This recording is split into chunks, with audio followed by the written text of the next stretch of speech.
Bom, pessoal da sala 17, boa noite, muito bom estar voltando a falar com vocês.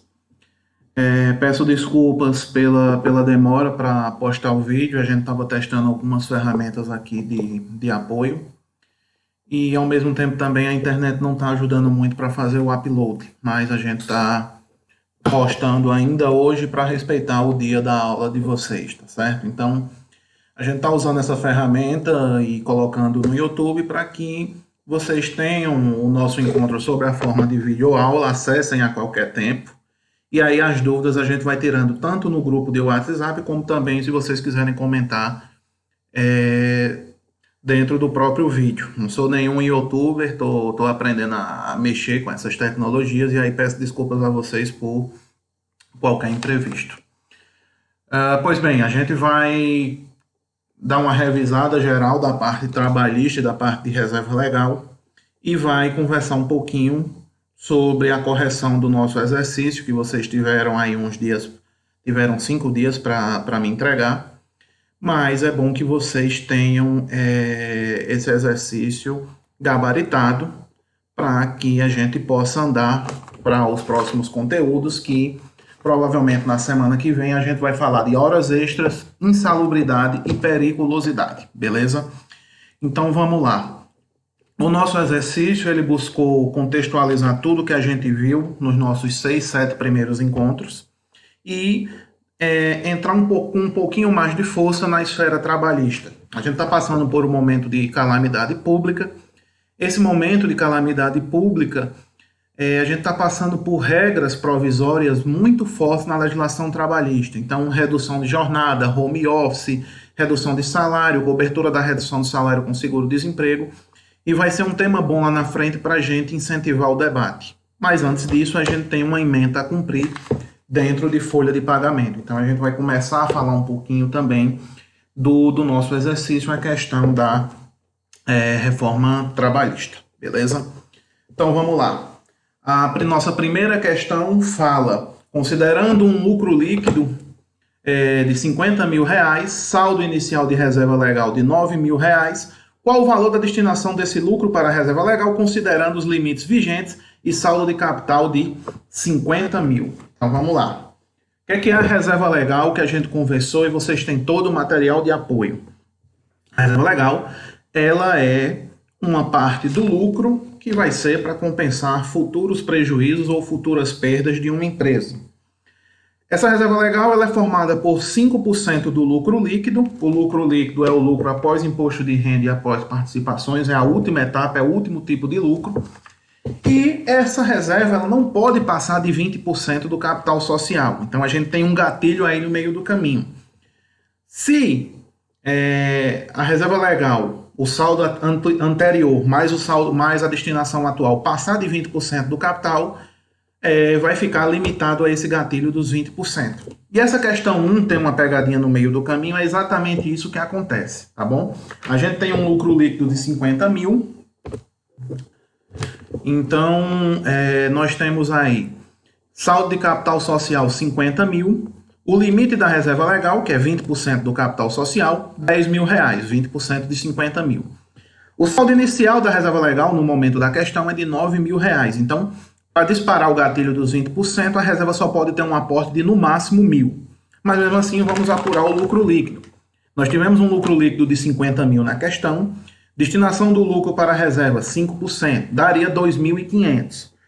2.500 com 9 mil, 11.500. Então, vai estourar esse gatilho dos 20% do capital. Então, dos dois vai o menor. Então, se eu só posso destinar no máximo 1.000, vai somente os 1.000. Não precisa ir os 2.500, senão vai ter um estouro aí de legislação. Então, nessa questão 1 é a alternativa C, tá certo? Então, mesmo que eu tivesse 5% do lucro aí equivale a 2.500, como o saldo da reserva legal ultrapassou 20% do capital social, ou já tem um saldo inicial de 9 mil, então eu só posso destinar no máximo 1.000 reais. Então, não precisa nesse primeiro momento destinar os 2.500. E aí, se o estatuto ou o contrato social da companhia prevê que esse excedente de 1.500 que não foi pode ir para um outro fundo, isso é perfeitamente aceitável através de Assembleia Geral de acionistas.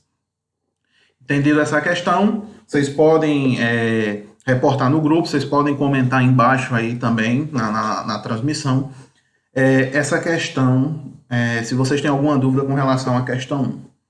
A questão 2 também é a mesma pegada. O saldo do capital social de uma SA é de 150 mil. Considerando um lucro antes do imposto de renda de 150 mil, imposto de renda e contribuição social a 30% e 10% de participação dos resultados, e saldo inicial de reserva de 25 mil, qual o valor do lucro destinado para a reserva legal na situação acima? Então, a mesma lógica da primeira questão, tá bom? Então, nós temos aí o saldo do capital social de 150 mil, o limite da reserva legal, de 20% do capital, vai dar 30 mil. Nós já temos, antes de apurar a DRE, 25 mil na reserva. Então, o valor máximo que eu posso destinar para a reserva equivale a 5 mil reais. E, diferentemente da questão 1, onde o lucro líquido já estava pronto, na questão 2 a gente vai montar esse lucro, através dessa estrutura que vocês estão vendo aí. Então, nós temos aí lucro antes do imposto de renda. Eu tiro a parte que cabe a imposto de renda e contribuição social sobre lucro líquido.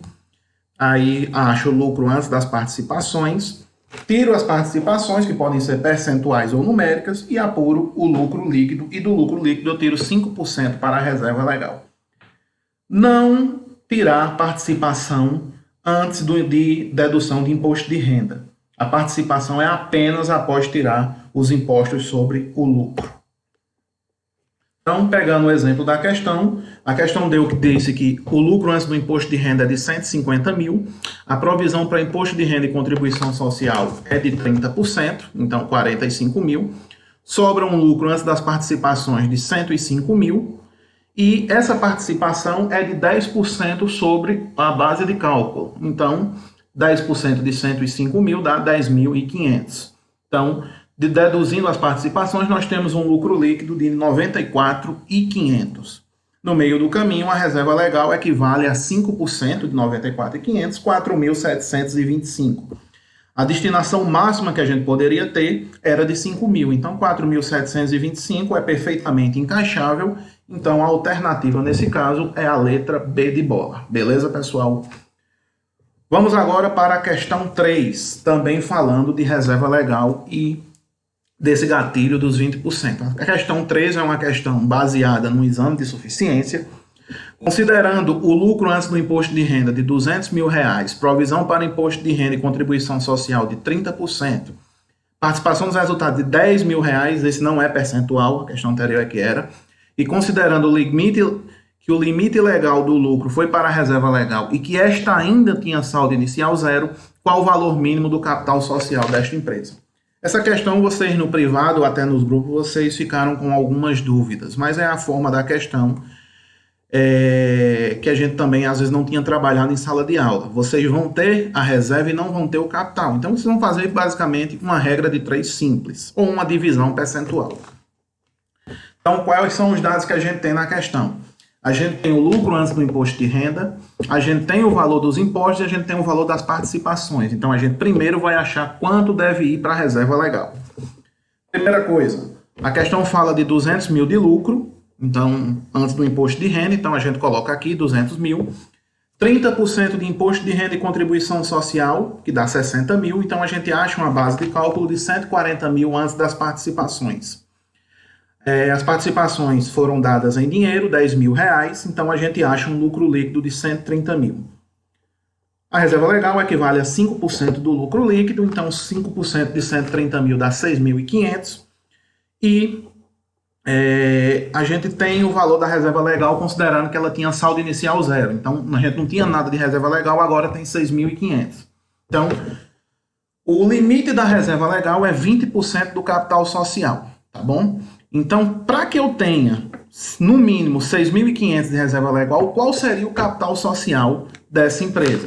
Então, se 20% equivale a 6.500, 100% vai equivaler a X. Ou, para ser mais direto, você pega 6.500 e divide por 20%, ou 0,2 se você quiser converter em decimal. Então, faz uma regra de 3, 6.500 está para 20%, assim como X está para 100%. E aí você, na regra de 3, vai achar o valor de 32.500. Quer fazer a prova dos 9? Pega 32.500 e multiplica por 20%. Vocês vão achar 6.500. Então, vocês não só estão fazendo a coisa certa, como estão tirando a prova dos 9. A surpresa que eu tive, não sei se foi por informações que vocês trocam em outros grupos, é que 70% da turma acertou essa questão. Então, assim, foi surpreendente. Mas aí eu não sei se todo mundo está seguindo essa lógica da explicação, tá certo? Mas é uma questão que fatalmente, um estilo de questão que fatalmente vai ser cobrada em avaliação presencial.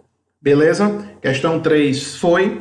Agora vamos entrar no nosso mundo, particularmente uma paixão minha, que é o mundo trabalhista. Então a gente vai começar a revisar todo o conteúdo que a gente viu de reforma trabalhista e os primeiros assuntos de folha de pagamento, beleza? Então vamos lá. A questão 4. Os itens considerados inegociáveis após a reforma trabalhista estão amparados em que legislação? Então as alternativas eram artigo 7º da Constituição Federal, legislação trabalhista de cada Estado, Código Tributário Nacional ou convenções coletivas de trabalho. O Código Tributário Nacional ele serve para disciplinar e regular tributos, então não tem nada a ver com a parte trabalhista. Legislações de cada Estado se aplicam a tributos estaduais, então também não tem nada a ver. Convenções coletivas de trabalho são instrumentos de negociação de categorias profissionais com os patrões e sindicatos. E nós temos o artigo 7º da Constituição Federal, que são chamadas nossas cláusulas pétreas, ou seja, são direitos fundamentais garantidos na Constituição Federal. Então, os nossos itens inegociáveis estão amparados dentro da Constituição Federal. Tem o artigo 5º, o artigo 6º e o artigo 7º, tá certo? Então, essa questão é letra A. Questão 5.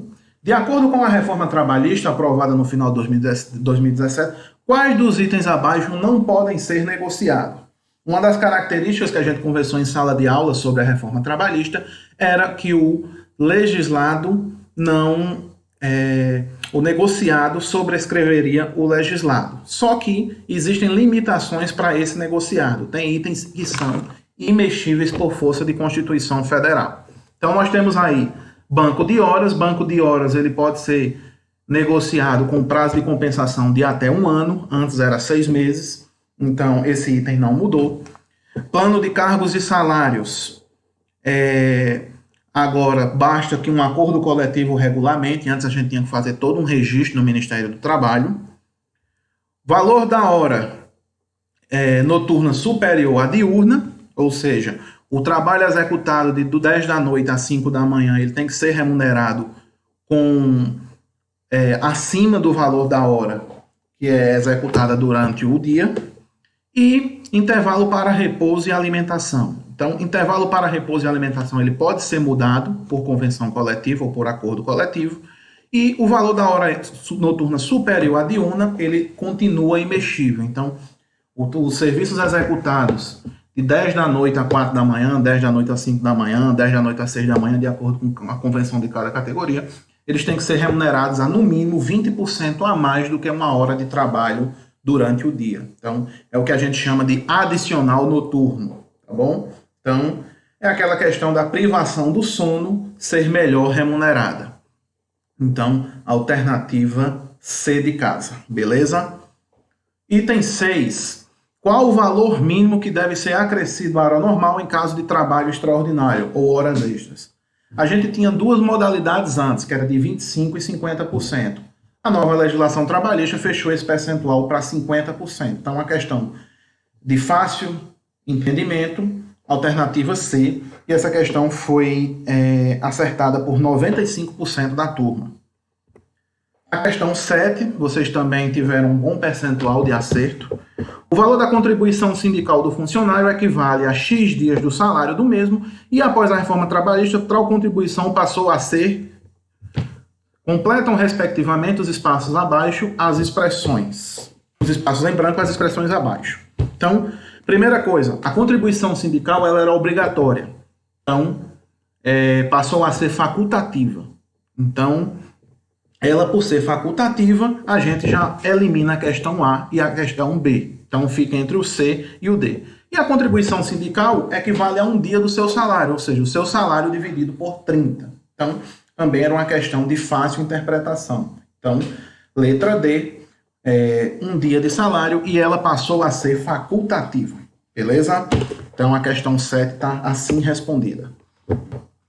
A questão 8, uma jornada de trabalho de 6 horas necessita de intervalo mínimo para repouso e alimentação de 60 minutos, 15 minutos, 30 minutos ou sem intervalo, tá bom? Como é que funcionam os intervalos por padrão hoje na CLT? Jornadas de até 4 horas não precisam de intervalo, não é obrigatória a concessão de intervalo para repouso e alimentação. Jornadas que ultrapassam 4 e chegam até 6 horas, o intervalo obrigatório tem que ser de 15 minutos, intervalo mínimo obrigatório. E jornadas que ultrapassam 6 até a jornada padrão de 8 horas, elas têm que ter um intervalo para repouso e alimentação de 1 hora, com prazo máximo de 2 horas. Por força de convenção ou acordo coletivo, esse intervalo da jornada de 8 horas, esse intervalo de repouso e alimentação, pode ser reduzido para meia hora, mas por força de acordo. O padrão da CLT continua 60 minutos. Então, para a nossa jornada de 6 horas, o intervalo mínimo é de 15 minutos. Então, a alternativa B de bola.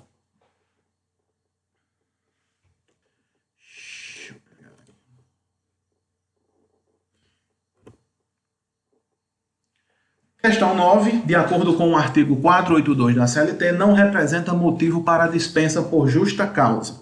Então, nós temos quebra de sigilo da empresa, ou seja, quebrar um segredo, ferir questões confidenciais da empresa, isso é um motivo claríssimo para justa causa, quebra de senha, fornecer senha para terceiros. Negociação por conta própria, quebrando regras internas. Embriaguez fruto de doença, se comprovada dependência, então esse item ele não é característico de justa causa. A embriaguez habitual ou em serviço é sim, porém se essa embriaguez for comprovada através de laudo de atestado médico, que é uma doença, uma dependência química, ela é reversível. Então, não é caracterizado motivo de justa causa a embriaguez que é fruto de dependência ou doença. Ato lesivo à honra colega de trabalho, seja verbal ou físico, agressão física também é passível de justa causa. Então, nessa questão 9, item C de casa. A questão 10, tá certo? Ela ficou um pouco dividida, mas na verdade foi um erro de digitação meu. Na letra A eu tinha colocado 100% do aviso prévio, mas na verdade a questão era 50%, mas tudo bem. Numa prova, naturalmente, anularia para vocês, mas considerando a redação correta, a gente tem hoje 3 modalidades de rescisão.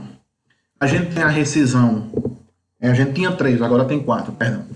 Na rescisão a pedido, né, você saca suas verbas rescisórias, férias, 13º, saldo de salário, e tem que cumprir um aviso, e pode ser dispensado do cumprimento desse aviso, mas não saca FGTS, nem tampouco tem acesso a seguro-desemprego.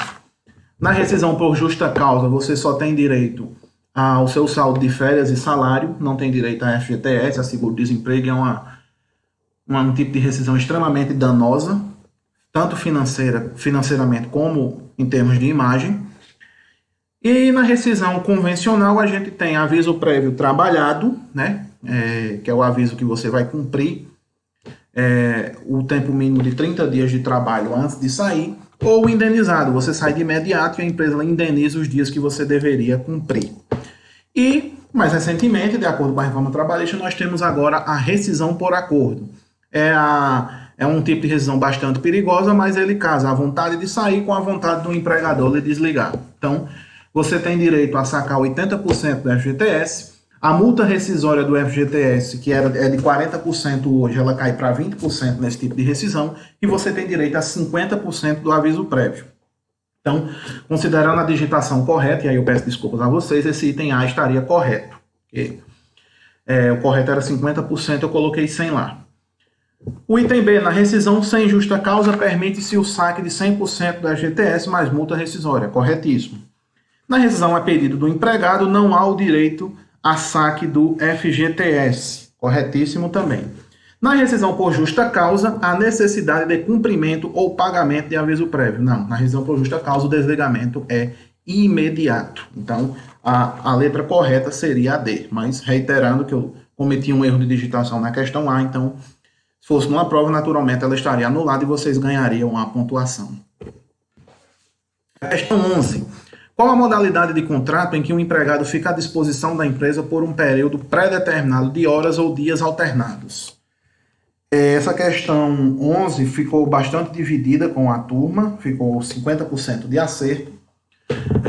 O teletrabalho é o sistema de home office. Ele não está sujeito à jornada e ele tem que estar específico quais equipamentos você deve usar e também mensurar pode ser mensurado itens de produtividade.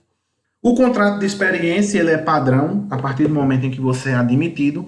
Esse contrato de experiência ele geralmente dura 90 dias, que é justamente um período probatório para saber se você vai desenrolar aquela atividade ao qual você está sendo incumbido, né? Então, esse contrato geralmente ele dura 90 dias, é 45 por mais 45. E aí a rescisão, antes do término de contrato de experiência, a gente vai começar lá na frente, ela tem regras especiais, mas é praticamente um contrato padrão. Então, qualquer pessoa, quando é admitida numa empresa e assina um contrato, tem 90 dias para se habituar. Contrato de aprendizagem. Então, toda empresa com mais de 20 funcionários, ela tem que ter pelo menos 5% do seu quadro ou um aprendiz. Força da legislação. Então, as alternativas A, B e C são características diferentes. Então, a modalidade de contrato em que o empregado fica à disposição da empresa por um período pré-determinado de horas é o nosso contrato intermitente. É uma alternativa D. O contrato intermitente você tem que ficar de sobreaviso, você tem que ser comunicado, se eu não me engano, 2 ou 3 dias antes, que a empresa vai precisar de você por um período de X dias ou X horas. Então, é um contrato extremamente prejudicial e de baixo custo para o empregador. É um contrato de baixo custo para o empregador, mas é um contrato prejudicial para o empregado, porque além de representar você receber por hora e você não tem a garantia de que vai trabalhar o mês todo. Então, dificilmente você vai completar um salário mínimo aí. Questão 12, sobre a Lei 11.788 de 2008, também conhecida como a Lei do Estágio, é incorreto afirmar. Letra A. O estágio deve ser realizado na área a fim de formação do profissional do estudante. É o que a lei prega. Então, se você é um estudante de direito, você tem que trabalhar no departamento jurídico. Não adianta você trabalhar com atendimento ao público, não adianta você trabalhar na área financeira. Ou a lei do estágio, se ela é cumprida de forma justa, ela tem umas amarras bem bacanas. Então, se você é estudante da contabilidade, você tem que fazer atividades afins da contabilidade. Então, tem que ser na área profissional do estudante.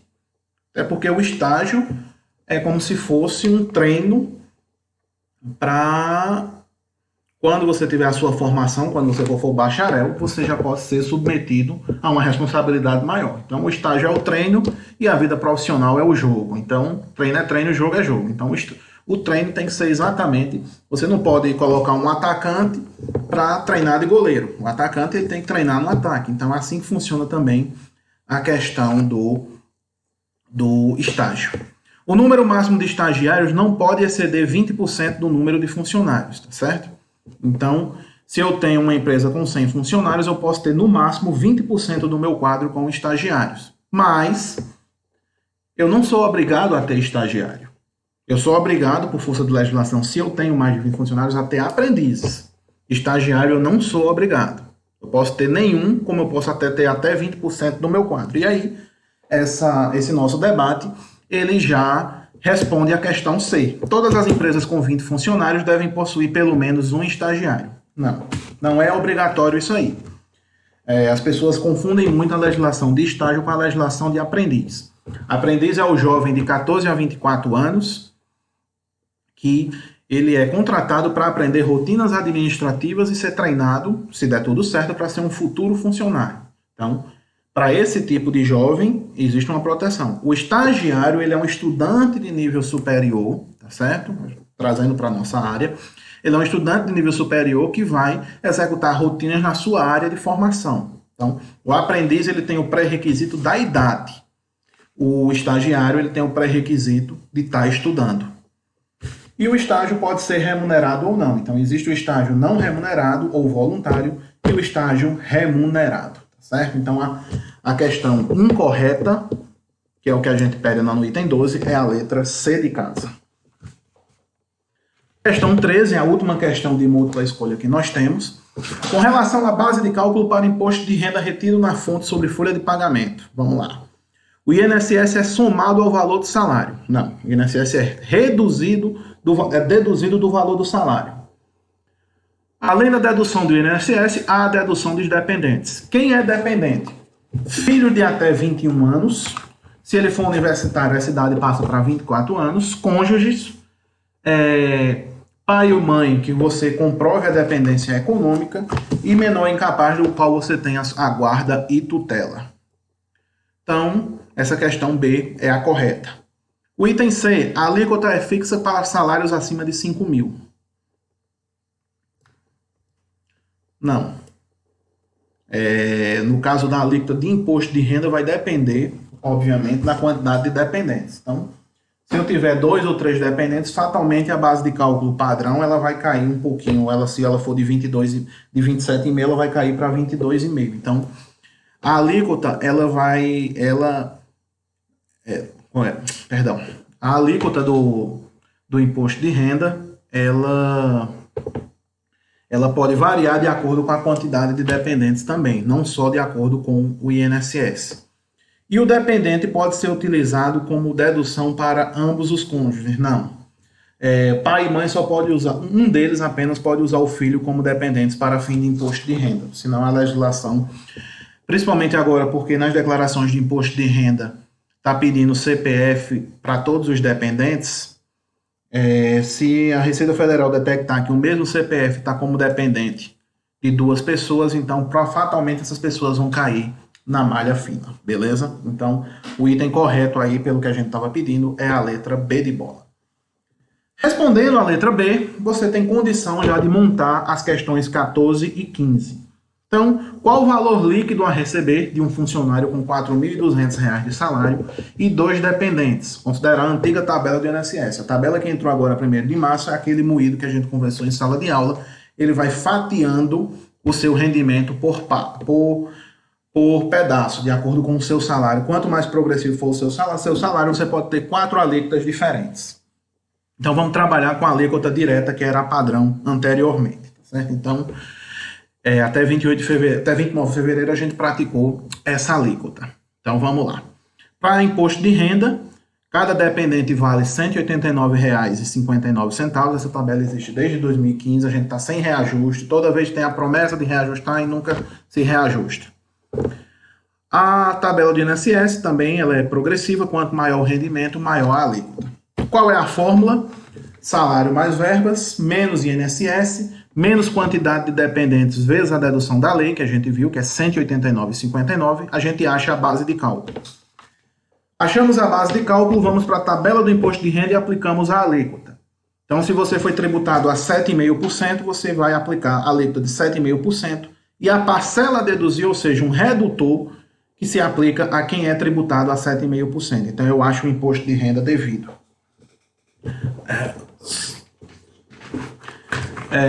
Nessa questão 14, vocês vão utilizar essa fórmula, e aí, para fins didáticos, eu tenho uma planilha aqui que eu desenvolvi, bem travadinha, bem bonitinha, que eu boto lá o salário e a quantidade de dependentes, e ele já acha tudo para mim. Eu vou disponibilizar essas planilhas para vocês, até para ficar mais didático a coisa, certo? Então, R$ 4.200 com 2 dependentes, tá vendo aqui, ó, que ele vai ficar numa alíquota de 11% de INSS, já está marcadinho de verde, a planilha faz isso. E o imposto de renda, ele vai ter uma base de cálculo, está aqui embaixo, 4.200 de proventos, menos 462 de INSS, menos 379,18 de dependentes, ou seja, 189,59 vezes 2. Vou achar uma base de cálculo de 3.358, tá certo? Então, dá 15% de imposto de renda, eu acho R$ 503 de imposto de renda e uma parcela a deduzir, que equivale a 15%, de R$ 354,80. Então, o imposto de renda devido é R$ 149,02. Então, algumas pessoas me responderam que acharam 149,05 de imposto de renda. Eu considerei porque isso aí é mero arredondamento. O arredondamento do Excel ele é mais preciso, tá certo? Então, quem é o salário líquido de uma pessoa? É o seu salário bruto menos INSS menos imposto de renda. E aí na questão a gente achou R$ 3.588,98, beleza? A questão 15 é exatamente a mesma lógica. A pessoa ganha R$ 4.500 e possui 4 dependentes. Então, R$ 4.500 com 4 dependentes. O INSS equivale a 11% de tudo, então dá R$ 495. E dependentes R$ 189,59 por cada dependente. Então, nesse caso dele aí, os dependentes totalizaram R$ 758,36. Achei uma base de cálculo de imposto de renda de R$ 3.246,84, vezes 15%, se a gente jogar para a tabela, tá certo? 3.246 vai estar na faixa de 15%. Eu vou achar R$ 487 de imposto de renda. A parcela a deduzir para quem é tributado a 15%, equivale a R$ 354,80. Então, 487 menos 354,80 dá R$ 132,20. E aí, quem ganha 4.500 e tem 4 dependentes, primeiramente, boa sorte, mas tem 495 de INSS e 132,20 de imposto de renda, vai receber um salário líquido de R$ 3.872,80. Então, a gente vai exercitar muito daqui para frente, porque agora a coisa vai só se agregar. Eu vou dar salário com hora extra, salário com adicional de salubridade, salário com periculosidade, e aí a base de cálculo vai subir muito para fins de imposto de renda, mas a forma de se tributar em todos os casos é o mesmo. E aí vocês vão ter também uma planilha que vocês podem usar até no dia a dia de vocês, beleza? Então, essa é a resolução do nosso exercício. Você viu tanto de resolução como de revisão de tudo que a gente viu aqui. Eu espero que vocês tenham gostado nessa metodologia.